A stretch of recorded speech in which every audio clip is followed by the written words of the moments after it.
上期视频介绍了 A、B、C、D 组的俱乐部，如果还没有看过上期视频的朋友，可以点击我的主页观看了。那废话不多说，这期视频继续介绍 E、F、G、H 组的俱乐部。作为意甲豪门，国际米兰凭借过去4年在欧足联的俱乐部积分，成功获得了本届世俱杯的参赛资格。球队总身价高达 6.7 亿欧元，是一组中身价最高的球队。其中，阿根廷前锋劳塔罗是队内身价最高的球员，在刚刚结束的意甲赛季中打进了22球，是球队的头号得分手。除了劳塔罗，锋线还有法国传奇后卫图拉姆的大儿子马库斯·图拉姆，他在本赛季表现出色，打进了18球。在中场方面，拥有身价8000万欧元的巴雷拉，以及擅长定位球和组织调度的乔尔·哈万卢。后防线同样硬度十足，包括邓弗里斯、比塞克、帕瓦尔，以及身价高达8000万欧元的巴斯托尼。虽然国际米兰在本赛季没有收获冠军，欧冠中不敌巴黎，意甲也仅1分之差输给那不勒斯，但他们在一组中整体实力明显领先，也是本届世俱杯的夺冠热门之一。河床是南美足联近4年俱乐部积分排名前6的球队，因此获得了世俱杯的参赛资格。目前在阿根廷超级联赛 B 组中排名第2，实力仅次于同组的国际米兰。提到南美俱乐部，河床一定是许多人脑海中最先浮现的名字之一。过去很多持平欧洲赛场的南美球员都出自这家俱乐部。现役阵容中最受瞩目的球员是年仅17岁的阿根廷超级新星马斯坦托诺。他在阿超出场了19次，打进7球，已经成功入选了阿根廷成年国家队。世俱杯结束后，他将正式加盟皇家马德里。综合来看，河床有望小组第2的身份出现。蒙特雷斯2021年中北美冠军联赛的冠军，因此获得了本届参加世俱杯的资格。作为墨西哥联赛的劲旅，蒙特雷目前处于联赛第6的水平。队中最具知名度的是前皇马传奇拉莫斯，不过球队整体的年龄偏高，不少主力球员已经接近职业生涯的尾声，缺乏冲击力，整体实力在一组偏弱，出现希望非常的渺茫。浦和红钻作为2022年亚冠冠军，获得了参加本届世俱杯的资格。目前在追联赛中排名第3，在一组中直面实力是最弱的球队。尽管如此，日本球队常常具备爆冷的属性，他们在大赛中灵活多变的战术和团队协作也让人不敢轻视。不过红钻虽然难以预测是否能够出现，但绝非轻易能够击败的对手。多特蒙德凭借过去4年在欧足联的俱乐部积分，获得了参加本次世俱杯的资格。球队目前的头号得分手是吉拉西，他在刚刚结束的德甲联赛中打进了21球。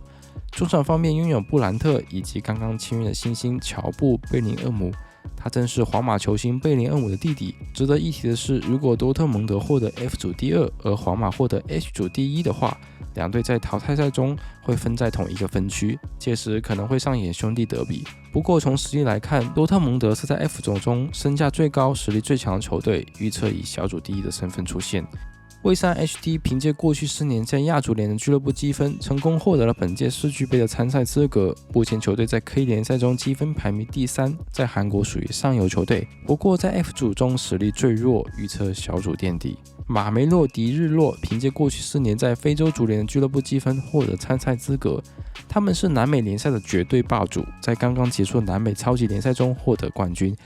球队整体战术成熟，攻守平衡，在 F 组中具备争夺小组第2的能力，预计将会与弗罗米嫩塞展开激烈的竞争。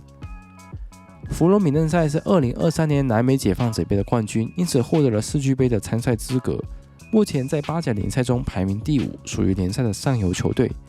球队首发阵容年龄偏大，核心球员之一就是前巴西国脚迪亚哥·席尔瓦，但是他已经40岁了，预计将与马梅洛迪日落争夺小组第2的出线名额。曼城是23年欧冠的冠军，因此获得了世俱杯的参赛资格。在刚刚结束的英超联赛中，他们最终排名第3。本赛季的曼城表现略显低迷，无论是在英超还是在欧冠都没能获得冠军，尤其在罗德里伤缺的期间，整体运转出现了问题。更令人关注的是，队内传奇中场德布劳内已经宣布加盟那不勒斯。不过曼城整体阵容依旧非常强大，罗德里已经完全伤愈复出，锋线有哈兰德、福登，中场新援赖因德是来自 AC 米兰，后防则由格瓦迪奥尔、鲁本迪亚斯和新加盟的艾特努里组成。全队总身价高达12亿欧元，是 G 组中身价最高、实力最强的球队，预计会以小组第一的身份出现。卡萨布兰是2022年非洲冠军联赛的冠军，因此获得了世俱杯的参赛资格。这支来自摩洛哥的球队在刚刚结束的摩洛哥超级联赛中排名第3，整体阵容以本土球员为主，在G组中直面实力是最弱的，预计将排名垫底。阿银是2024年的亚冠冠军，因此获得了世俱杯的参赛资格。作为阿联酋最具代表的俱乐部之一，阿银在阿联酋联赛中排名第5。他们的表现不容小视，特别是在23到20赛季亚冠淘汰赛中击败了利雅得星月，成功杀进了决赛。虽然整体身价不高，但团队作战能力较强，有望与尤文图斯争夺小组第2的名额。尤文图斯凭借过去4年在欧足联的俱乐部积分，成功获得本届世俱杯的参赛资格。在刚刚结束的意甲赛季获得联赛第4，球队身价高达6亿欧元。但这几年尤文并没有获得什么冠军荣誉，而且队内已经很久没有非常有名的球星了。在中场位置上的凯夫伦·图拉姆最近这个赛季表现得不错，也获得过意甲月度最佳。他是法国传奇后卫图拉姆的小儿子，他的哥哥就是国米的前锋马库斯·图拉姆。预测尤文图斯会以小组第2的身份出现。皇家马德里凭借22年和23年连续2年夺得的欧冠冠军，自动获得了本届世俱杯的参赛资格。在刚刚结束的西甲赛季中，球队排名第2，皇马全队总身价高达12亿欧元，队内拥有姆巴佩、维尼修斯、贝林厄姆、巴韦德、吕迪格、库尔图瓦等一众世界级的球星。俱乐部还刚刚完成2笔重要的签约，引进了阿诺德和赫伊森，但两人是否会随队出战世俱杯，目前尚未确定。尽管纸面实力非常的强大，但皇马刚刚经历了一个4大皆空的赛季，没有获得任何重要赛事的冠军。而新任的主帅是皇马传奇哈维·阿隆索，球迷们也十分期待他带领银河参剑走出低谷。以现有阵容和实力来看，皇马在 H 组出现问题不大，预计会以小组第1的身份晋级。帕丘卡是2024年中北美冠军联赛的冠军，因此获得了参加世俱杯的资格。来自墨西哥的他们在刚刚结束的联赛中排名第8，是 H 中实力最弱的，整体阵容深度不足，难以与其他强队抗衡，预测小组垫底。萨尔兹堡红牛凭借过去4年在欧足联俱乐部积分，获得参加世俱杯的资格。这支来自奥地利的球队是培养年轻球员的沃土，哈兰德、黄喜灿和南野拓实等球星都曾效力于此。在澳超联赛中，他们本赛季排名第2，虽然整体身价不高，但年轻化、高节奏打法具有一定的冲击力。预计将与利雅得星月争夺小组第2的出线名额。利雅得星月是2021年的亚冠冠军，因此获得参加世俱杯的资格。这支来自沙特的豪门拥有强大的财政支持，阵容星光璀璨，包括米特罗维奇、萨维奇、马尔科姆、坎塞洛、库里巴利以及门将布努等曾在5大联赛中效力的名将。在刚刚结束的沙特联赛中，他们排名第2，综合实力在4支亚洲球队中最强，具备与世界强队扳手腕的能力。